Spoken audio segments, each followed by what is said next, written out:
Now, I've enjoyed working with Growth Track 360 in my 5 years as the Member of Parliament for the Vale of Clwyd. I share the campaign's common views and objectives, and this agenda has been one constant throughout a time of upheaval and pandemic.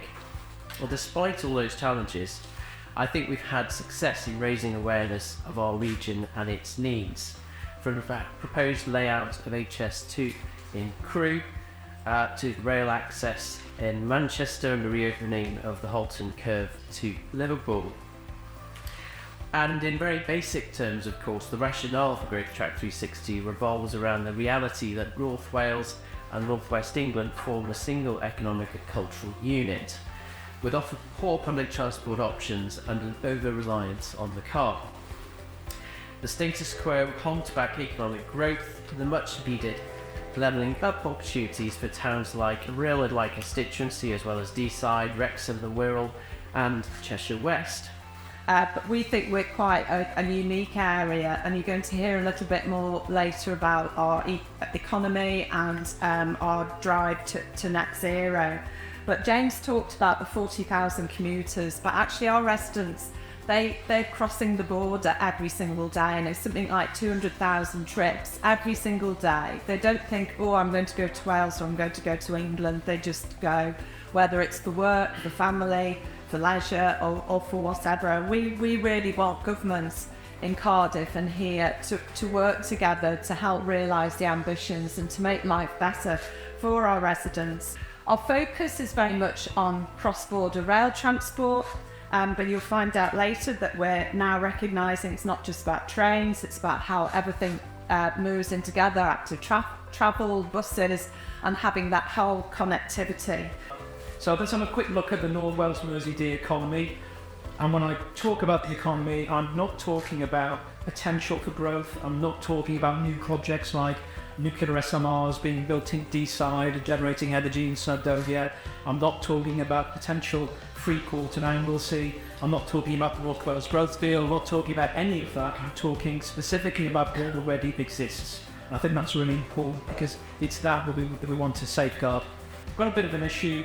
Our per capita emissions are 40%, 41% actually, over the UK average. That is a major competitive disadvantage. So for us, this is all about local shifts, getting people out of their cars, out of their HGVs and getting freight onto the rails.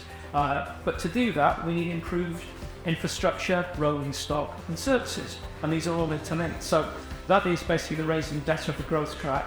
So the first one is about Chester Station. Chester Station doesn't have the capacity to allow lots of trains and long trains to go through. So we need some work on Chester Station to improve that whole experience. And then on top of that is line speed and capacity on the North Wales, so it's really from Crewe right way through to Holyhead. And if any of you have ever been on one of the trains from London to Holyhead in the summer, you've got visitors who stand the whole way with their suitcases, and it's disgraceful, to be honest. What a welcome for people that are coming to our region. Third one, which is very important to me, is the Borderlands Railway that runs from Wrexham to Bidston straight Liverpool, and our aspiration is that eventually this will link into the Mersey rail networks and have 4 trains an hour. Currently we've got 1 train an hour and we're hoping to get to 2 very shortly. I did actually look this morning if I could get from Nesta to London via Shotton, but I think I would have just been arriving now, so I decided not to bother with that one. And then really that improved transport with HS2 coming to Crewe, it's that improved linkage between Crewe, Chester and North Wales. Yeah, so by the end of this year, on a number of our key routes, we will see much improved provision of decent quality, better environmental standard rolling stock. Not enough, but we're getting there. A significant amount of investment, not just in rail, but critically in terms of the metro. The development of genuinely integrated intermodal transport systems, which will really connect not just the big strategic infrastructure and connect our area to the rest of the UK, but will actually enable some of those 1 in 5 people who currently turn down a job within our area because they can't access it to take up those employment opportunities. Will enable to do all the things in any decent economy you would expect to be able to do day in, day out without having to go through some of the traumas that our residents do.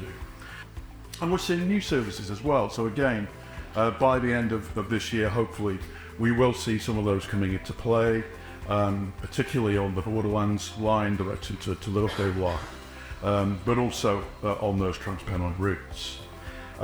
And ultimately as well, exploiting the opportunities of the Holden Curve, which if for those who were around when Growth Track started, might remember it didn't exist. As a genuine rail connection, exploiting that to provide much better connectivity from North Wales and into Liverpool. We need appropriate capital funding, and we need it within practical delivery timescales that genuinely meet the wider ambition that we have for our economy and for our communities. We've done a lot of work. We've had fantastic contributions from others within the industry and elsewhere. But we really now need to galvanise as much support as we can. We need the ambassadors, the advocates from business, from local government, from national governments, to take forward our investment priorities. We've done a lot of work to identify what those priorities are. We've done a lot of work to develop really compelling business cases for those. We've got the partnerships, we've got the coalition of the willing, who are all coming around the table because they know that this is right.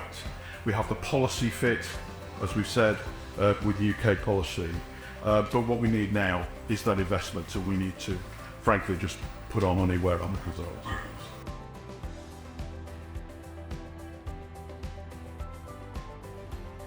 We recognise the importance of transport to economic growth, job creation and levelling up across North Wales and Mersey Deeside.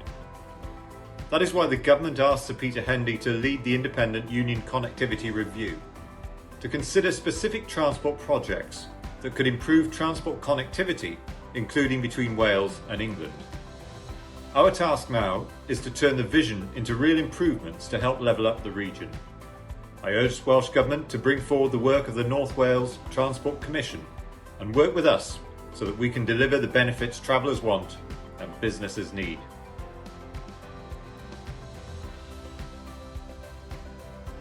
The changes that need to be delivered can only be done is if people are working together, whether that's in North Wales or in Cheshire and further beyond. It's indeed something that Steve Rotherham and his cabinet member Liam Robinson, I know that you have their full support as well. So rest assured that as far as we within the Labour Party transport team are concerned, we fully acknowledge the huge benefits of this and how we need to work with yourselves. I can attest to the fact that members of Parliament have been lobbying very, very hard on your behalf. It is going to be transformative for the North West and North Wales, but we want to see that happen. But the only way that we can see that happening is to make sure that we have a very, very strong business case coming from Growth Tracks 360 and the Mersey D lines, and that we within the transport team will be working with Rachel Reeves and the Shadow Treasury team, so that if it's under a Labour government, that we will be doing our level best to ensure that this dream actually becomes a reality.